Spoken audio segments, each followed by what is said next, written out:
Welcome to this week's edition of World Crisis Radio. This is Webster Tarpley speaking from Washington. This is the program recorded on Friday, May 6th. In this fast-moving situation, you got to know what when this intelligence picture was put together. Let me just ask you to get up to date. There's such a avalanche of events in the past week. We cannot do justice to all of them in this program alone. If you go to Tarpley.net, you will find, I believe, 3 clips from Iranian Press TV from Sunday, Monday, and Wednesday of last week. Press TV. There's a clip from Russia Today, RT, of last Tuesday.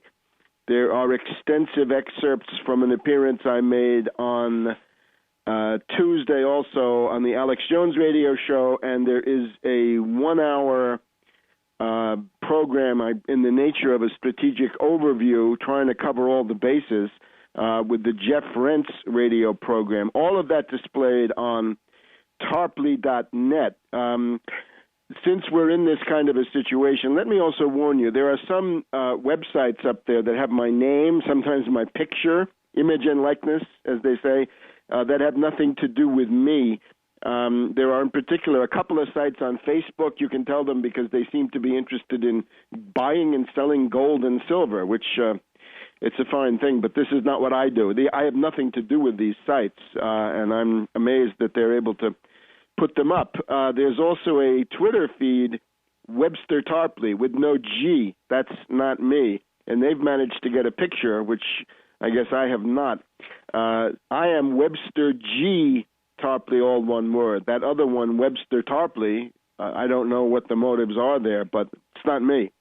So please bear this in mind. Right? I have nothing active on Facebook at the present time. I have a kind of a site which is there, but it's pretty much under construction and not usable at this point. And other than that, what you really want to do is take it all through Tarpley.net. If you go through Tarpley.net, you get right to the real Twitter feed, and you get to the real stuff that's going on.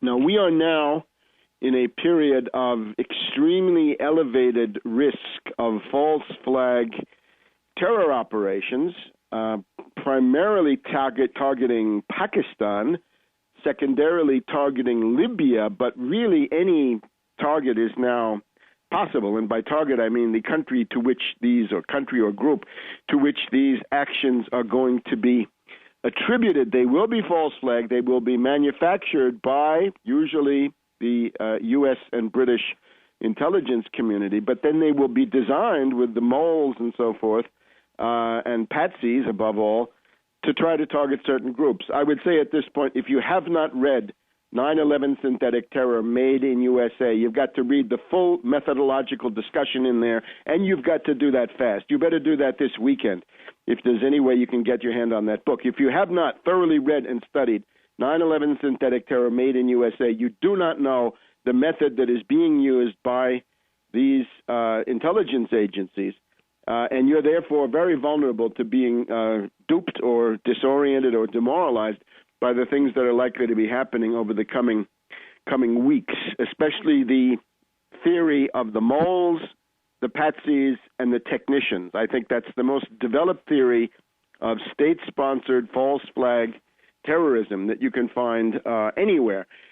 For those who can get the Italian edition of a book called Zero by Giulietto Chiesa, at that time a member of the European Parliament, there's also in there a very good summary of the drills.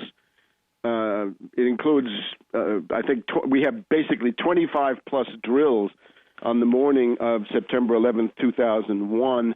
25-plus drills either just concluded, ongoing that day, that morning, or in advanced stages of planning. And I'll go through some brief summary of the theory, but without the 9/11 synthetic, you just can't do it. So get a copy of that. The 4th edition, I believe, is one, but for the theory, you can get any edition. So any of those from Amazon or Progressive Press. The question that we now have to face is, was this past weekend the Sarajevo of something cataclysmic? And there's a substantial chance that it was. And I say this not to make people paralyzed with fear, but to encourage them, to goad them if necessary, into powerful, potent, and effective political action. Political action, which means organizing mass forces to get things done and to educate people, to provide them with leadership, with program, and with organization. Those three things that they need. I've gotten a couple of inquiries how to organize. Well, the answer how to organize is not immediately clear, but there are certain things that you can do. If it just comes down to look at that Twitter feed that I put out, see what you can glean from that.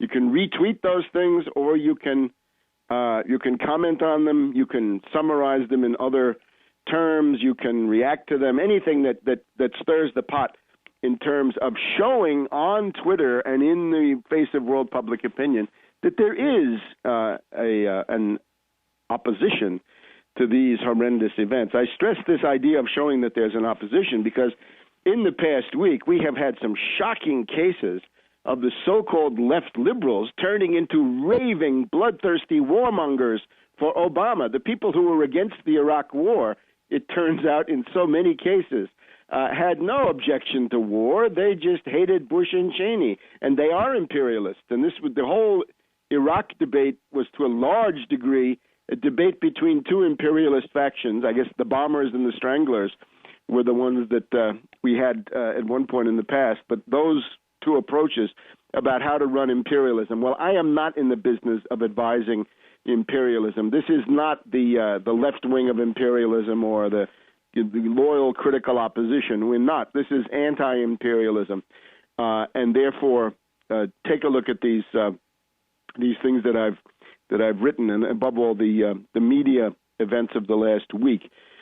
Now, we've had this U.S. murder spree over the weekend from Saturday night until Sunday night. I thought the main danger was obviously a false flag terror event orchestrated by the U.S., British, French, and other intelligence agencies and blamed on Libya. Now I think that goes into second place. That's still there, a little bit on the back burner, but absolutely worthy of attention and maybe even coming sooner because of more decent interval, you might say. But the other one, of course, is now the pseudo-Al-Qaeda, right? We have the alleged death of the pseudo-Bin Laden, and all of that in quotes. And now, of course, the CIA and the U.S. Cyber Command obligingly allows a so-called Al-Qaeda website to concede, yes, it's true, you killed him, but now the revenge of Al-Qaeda is at hand. What an idiotic soap opera. Sophomoric, as Alex Jones said this week. Absolutely cretinous. And you have to believe this stuff from the greatest liars of the age in the wake of what the neocons did, right? Remember Shulsky and the Office of Special Plans? You have to be very gullible. So the point, if you don't want to be gullible, you better educate yourself and get oriented.